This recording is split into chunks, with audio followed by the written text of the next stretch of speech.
So, having considered the geographical range of Mazda worship in mythical terms, and considering them in a geographical context, let's now turn to explore some symbolic and mythical imagery of the tradition in archaeological records of these zones. And once we have fully examined Mazdian imagery in the context of scriptural materials of their day, we should be better prepared to explore Persian mythology in the third of our 3 discussions, a podcast on Mazda worship. Temple constructions undertaken by the founders of the Achaemenian Empire around 2,600 years ago afford some crucial botanical evidence on the identity of the haoma-plant in Persian rituals. And that evidence can be used to corroborate botanical impressions that we obtain from Vedic sources describing the soma plant and its uses in Indian scriptural and archaeological records. A first glance at what seems to be rather meager vestiges of the once impressive ancient seats of Perso-Aryan power among the ancient sites of Persepolis, Parsagod, and Shusha in eastern Iran provides, in fact, a treasure trove of little appreciated insights into the haoma-drinking rituals of Median kings. Historians conventionally turn, of course, to the first of several historically prominent dynasts that ushered in the age of the Achaemenians. That would be Cyrus the Great, whose reign endured from 550 to 529 BC. The Greek name for this Persian king, Cyrus, is actually a mispronunciation of the Avestan reference to the Kurush clan of the Iranians. And historical records indicate that members of the Kurush clan comprised a widely respected group of cattlemen that were apparently admired as much in India as they were in Iran. Historians rarely mention the fact that the Kurush tribe is mentioned not only in India's prehistoric Vedic hymns, from a time period that takes us back at least 3,000 years, but also in the famous Hindu text known as the Bhagavad Gita, wherein the divine field of the Indian Kurush, known as the Kurukshetra, served as a mythical battleground between the forces of good and evil in India's most famous of epical myths, the Mahabharata. In this tale, the Pandu family of the Gangetic Plains were deemed to be incarnations of Vedic sky gods, while the royal owners of the field of the Kurush were described as being incarnations of Ashuran members of the Vedic pantheon. Arjuna himself, a prince of the Pandu clan, who receives a vision from Krishna while surveying the field of the Kurush, is specifically recognized as an incarnation of the Vedic plant god Soma Pavamana, while the lotus-eyed daughter of the sun god Surya, Tapati by name, is identified as the divine mother to the royal Kurush lineage. This Vedic pedigree seems to confirm, then, the remarks of the famous Greek historian Plutarch, whose historical accounts of the Persian king Artaxerxes I, the sixth king of the Achaemenian dynasty, claims that the Persian name of Kurush is the title for a quote-unquote solar clan, which is interesting because when the famous Indian warrior prince of the Bhagavad Gita, Arjuna, is actually given his spiritual vision by the mystical eye of Krishna while standing on the edge of the proverbial field of the Kurush, the first thing the young warrior envisions is a host of lotus flowers ascending into the sky as though they were arising like 1,000 suns. Sons of the Kurukshetra, the field of the Kurush. But flowers, sun-like flowers. In this vision, Arjuna sees the creator god of the Hindu pantheon, that being the god Brahma, sitting upon a lotus flower in the middle of the battlefield with writhing dragons at his feet. So clearly the proverbial field of the Kurush clan in Indian mythology was a lotus grove, and as we shall soon see, this is precisely the image that the Achaemenians had in mind when they constructed their first large-scale temples to Ahura Mazda in the mountains of central Iran. A quick perusal of the famous ruins at Persepolis in central Iran reveals a construction plan and structural designs that reveal immediate influences of Egyptian and Mesopotamian schools of architecture. A series of large and squared portals that stand like soldiers in perpendicular arrangements reflect the designs, the sensibilities of Egyptian palace organizations during this age. Their interlinking, towering walls having long since crumbled to the ground at this site. And surrounding these fragmented enclosures, we observe the remains of a courtyard filled with massive lotus columns, row after row of which, in all directions, once supported a pavilion of some sort. So what we have at Persepolis is a spacious patio that represents a massive lotus grove, between whose columnar lotus capitals both military and priestly attendants would convene to pay homage to Ahura Mazda and his mythical associates. When we consider the popularity of lotus imagery in temple constructions throughout South Asia, and bear in mind that the field of the Kurush in the Bhagavad Gita was described specifically as the lotus grove of Brahma, it seems pretty clear to me that Perso-Aryan temple sites follow a model that reflects early Indo-Aryan concepts of paradise, i.e., the lotus fields of the Brahmanic and Buddhist notions of Dharma. For one of the alternative names for the Kurukshetra is the Dharma Kshetra, meaning the field of truth. And since the two immediate successors of Kurush that were responsible for temple constructions at Persepolis, namely King Darius and Xerxes, also exercised authority over portions of the Vedic homelands during this age, that would be the Punjab of India, there's no way that they could have been unaware of the sacred stature of lotus plants among their Indo-Aryan cousins in South Asia.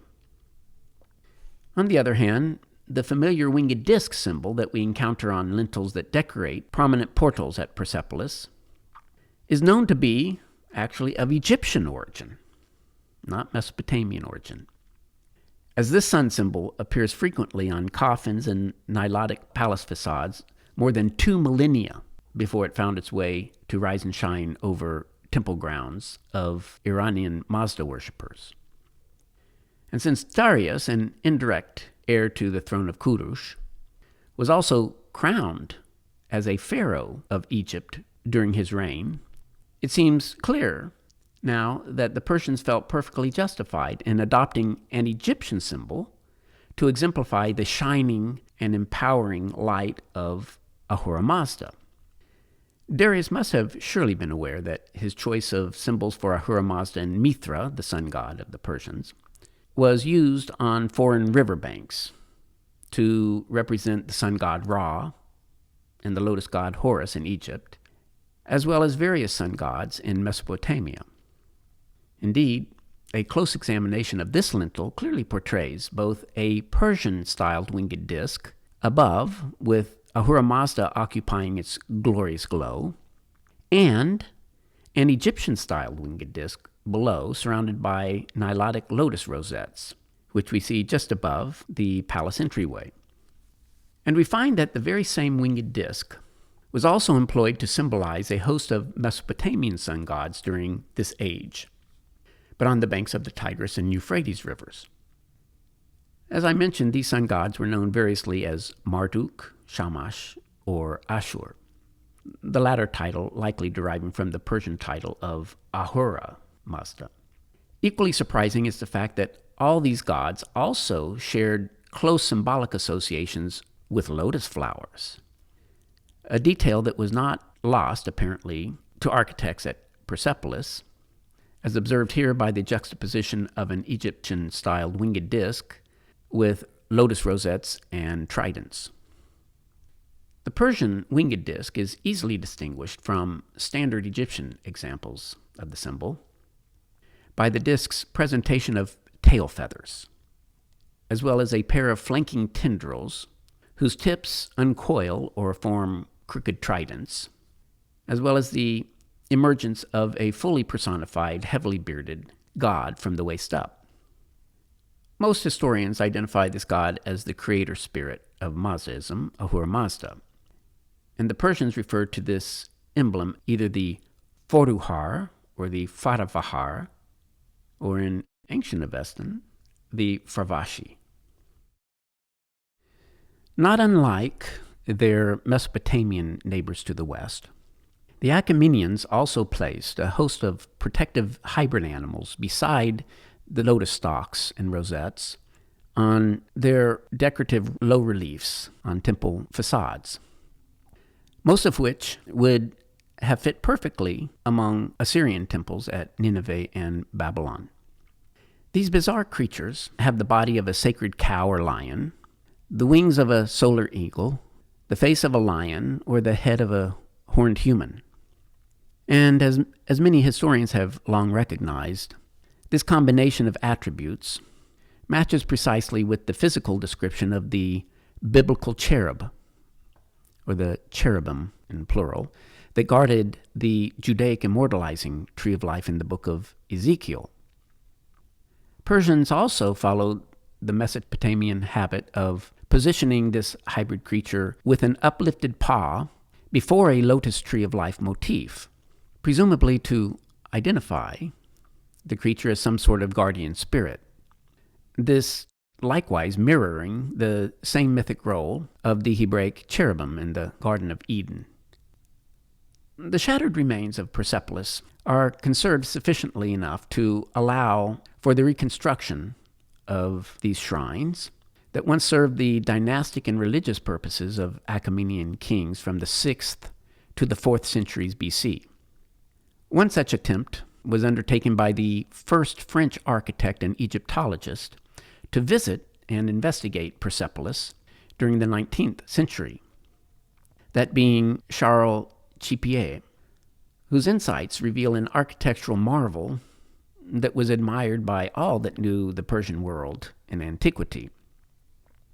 Chipier's early descriptions of the site note that the citadel of Persepolis was created by expanding a natural terrace that once overlooked a fertile plain and a winding tributary to the nearby Pulvar River. Even though this plain is a monotonous mosaic of agricultural plots in the present day, it was likely covered, at least in part, by marshy vegetation in the distant past, as indicated by numerous historical personages on the low reliefs at Persepolis that actually hold freshly cut lotus flowers in their hands. Archaeologists have concluded that this landscape could have never been protected from invading armies. So the site apparently served the interests of religious devotions rather than defense. Spacious council halls on the Grand Terrace were supported by massive and many lotus columns, the gridded configurations of which are reminiscent of Egyptian temples at Luxor and Karnak. Indeed, one of various alternative names for Persepolis in Iran is Sadstun, which means literally 100 pillars. To enter the holy grounds of Persepolis was tantamount to entering into the land of the gods, which is to say, the world of the sacred lotus, a recurring image of paradise among Aryan peoples, both in India and apparently in Persia as well. The halls at Persepolis were palatial and were constructed as such to accommodate legions of Persian and foreign priests, soldiers, dignitaries, and aristocrats in the company of the king. Many of these conventioneers are depicted on the walls of the structure in low relief as participants in religious processions, troops of which wear the regional garb of distinctive Middle Eastern cultures. They all line up with libation vases and often carry sacrificial animals and weapons of war to the upper deck of the holy site. The Greek historian Herodotus spoke of the grounds at Persepolis with wonderment and referred to the attendants to King Darius and Ahura Mazda as the 10,000 immortals, this allusion likely deriving from the divine stature that a participant would achieve after participating in Aryan libation ceremonies. In all likelihood, the 10,000 immortals to which Herodotus refers relates to 10,000 men that are homa drinkers. For this tradition identifies this act as the key to achieving immortal life in paradise. Excavators of the bare bone remains at Persepolis uncovered large numbers of polychrome shards and tiles that suggest the use of colorful golden facades. The rich and admittedly imaginative view of Nymphaea may or may not be a little overwrought, but it seems pretty close to what one might have witnessed in antiquity. His impressions seem about right when we consider a similar approach to temple constructions of Nebuchadnezzar in Babylon, whose temple walls and halls that honored Ishtar were similarly covered with bright tiles and mosaics of divine creatures with lotus flowers. And we know that people of Babylon actually worshipped Ahura Mazda in Babylon at this point in time. Bearing in mind that the temples of Babylon were administered by Achaemenians during the construction of Persepolis, one need only access Google images for the Gates of Ishtar, Babylon. Go ahead, type it in, to appreciate an example that Persians saw fit to copy in their own use of vivid tiles in central Iran.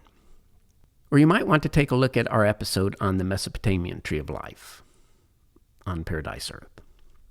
But aesthetics aside, the imagery we observe at Persepolis was employed for more than purely decorative purposes, as each symbolic element we observe on the structure relates in some way or another to Persian theology and the mythic roles of divine beings in the Mazda-Yazdian vision of their spiritual world. And since the priests of northern Iran, the Magi, the Medians, were unlikely followers of the mythic traditions of Mesopotamians and Egyptians, historians justifiably interpret the use of international symbolism at Persepolis in terms of Mazdian mythology, Mazdian iconography, and ritualistic practices. Among the many symbolic features we encounter most among the ruins of Persepolis and Pasargad, the most enduring of these would be the aforementioned foruhar, or faravahar, the Persian-styled winged disc. The radiating feathers of this image are believed to symbolize the splendorous powers of truth that Ahura Mazda shares with his most dedicated of devotees. This being a lustrous and empowering radiance, which the Persians refer to as havareno, or havarena. The spiritual light that emanates from this disc was thought to vitalize and strengthen Mazda's followers in their defense of the Creator's cosmic purposes. Mazda's anthropomorphized form typically emerges from the faravahar with his hands extended outwardly, a gesture that presumably implies generosity and benevolence. Otherwise, he holds a circlet sometimes in one hand, this object representing eternity or immortal life, much as it does in Egyptian symbolism. Another element that often accompanies the foruhar involves the presentation of a lotus flower, the symbol par excellence for immortal life among Aryan tribes in India, and it would seem here in Persia as well. On other occasions, Mazda holds up a drawn bow with a well-aimed arrow inside the winged disc, which he points downward, presumably at his earthly adversaries, the Devas.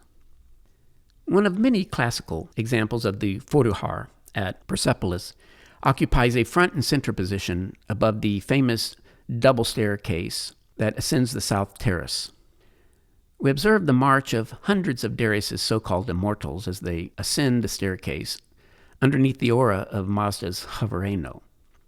As is often the case, the golden splendor, or havar, of Lord Mazda is flanked on two sides by rows of highly stylized lotus stalks and protective animal spirits that lift their paws toward the shining disc.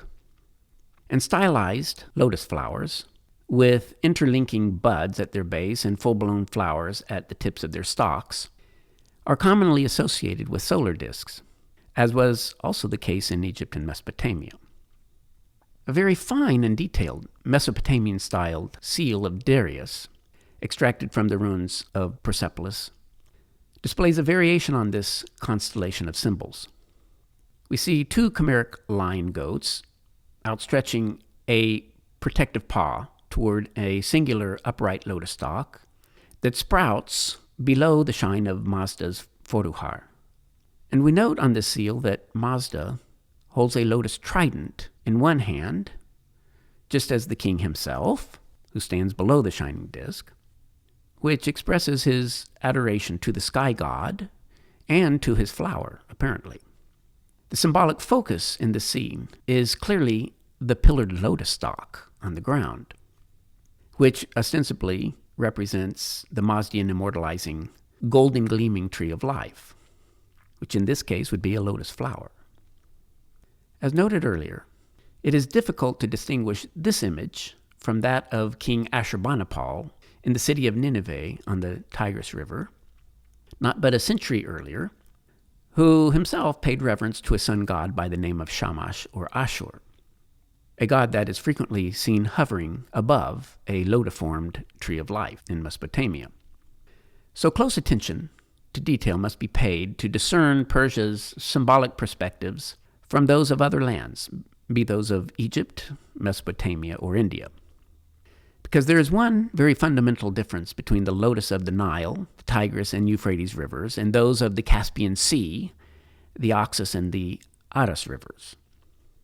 Specifically, the winged discs of ancient Egypt, Babylon, and Nineveh of Mesopotamia were normally associated with the Nilotic lotus, a blue or sometimes pale water lily, which belongs to the plant genus Nymphaea and represents a tropical member of the water lily family.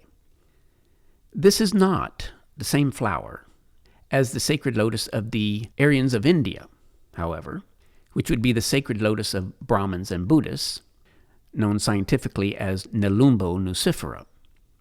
This plant is not actually a water lily.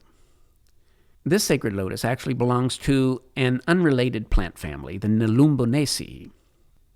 But this group also has large aquatic flowers that last for 3 days during floration and is referred to as lotos in antiquity, much as Nymphaea, the water lily. The floral distinctions between these two unique lotus types, the water lily and Asian lotus, are as easily discerned in nature as they are in the arts. Since the lily of the Nile has bright blue petals, a concave ovarian disc, somewhat flattened pollen-bearing structures, and narrow ellipsoid green floral buds, these being formed by 4 narrowly elliptical sepals that exceed in length the numerous petals that they envelop while in bud. And in contrast, the lotus flower of Brahma and the Buddha has either pink, white, or ruddy petals, a protruding, upside-down, conical-shaped seed receptacle, and pollen-bearing structures with filamentous stalks, these being the stamens. The buds of the Asian lotus are more round in shape than ellipsoid, and they lack the 4 exterior green sepals of a water lily. Instead, they have a single spiral of small to large petals, numbering around 12 or more, which open quickly into a large blossom that is about the size of a person's open hand. Now, the climate of Persepolis is not actually that suitable for the Nile's tropical water lily. Since the riverine valley at Persepolis is located a mile above sea level and is surrounded by mountains, the region experiences 3 months of freezing weather during winters, which is not exactly optimal for tropical Egyptian water lilies. Cold winters are no problem, however, for the Asian lotus, in that Nelumbo nucifera can thrive as happily in cold mountain lakes of the Himalayas as it does in lowland tropical marshlands. Indeed, vast groves of the Asian lotus dominate aquatic vegetation in the Volga and Dnipro River deltas, on the north shores of the Caspian and Black Seas, respectively, where cold and long winters have no negative impact whatsoever on the livelihood of this plant species. There are reasons to believe, nonetheless, that Darius and his subjects were well aware of the symbolic significance of both lotus types, since the Achaemenians occupied Egypt, Mesopotamia, and northwestern India at this time. These were lands in which one could find both of these plant species. So the king must have been fully aware that the blue and white petaled Nilotic water lilies that covered Ishtar's famous gateway at Babylon was different from the brilliant, ruddy lotus flowers that command aquatic habitats in northwestern India, and, for that matter, the shorelines of the Caspian Sea. The lotus flower that is held in the hands of Darius and Ahura Mazda at Persepolis is undoubtedly Nelumbo nucifera, the Asian lotus of the Aryans in India. Reliefs on the treasury at Persepolis portray King Darius on his throne with one lotus flower and two rounded buds in hand, while his son Xerxes stands behind his throne with the same flower. A closer examination of flowers that were plucked, no doubt, from the banks of the nearby Pulvar River reveal roundish buds and a blossom that exhibits whorls of shorter petals at the base and whorls of larger petals, inner petals, at the summit. Given the general size and shape of the flower, they seem to portray the sacred lotus of the Indians. We observe before the throne of Darius two votive altars and an emissary to the king, perhaps a libation cupbearer, who represents the first of 10,000 immortals that have arrived to pay homage to the king and his god. There can be little doubt that the flower in Darius's hands has some sort of religious significance, because we observe the same bouquet of 3 fresh lotus flowers in the hands of Ahura Mazda, no less, in an unfinished Foduhar emblem from Persepolis. This lintel is located in the Sackler Museum at Harvard University and is rarely, if ever, cited in scholarly literature. Although the details of the flowers were not yet finished, the 2 rounded buds and large blossom match quite closely with the same flower that Darius holds while sitting on his throne. The havareno, the kingly glory that surrounds Ahura Mazda in the disk, therefore also surrounds this sacred flower. And, as we shall point out in our episode on Mazda Yasna mythology, the haoma-plant is said to be a possessor of havareno, the divine and glowing life-sustaining energies of Ahura Mazda. One might even consider the kingly glory of the Persians as equivalent to the spiritual tapas or tejas in Hindu tradition, these terms referring to the spiritual fires of various Aryan sky gods. The spiritual tapas and tejas typically surround images of the sacred lotus in Brahmanic and Buddhist iconography.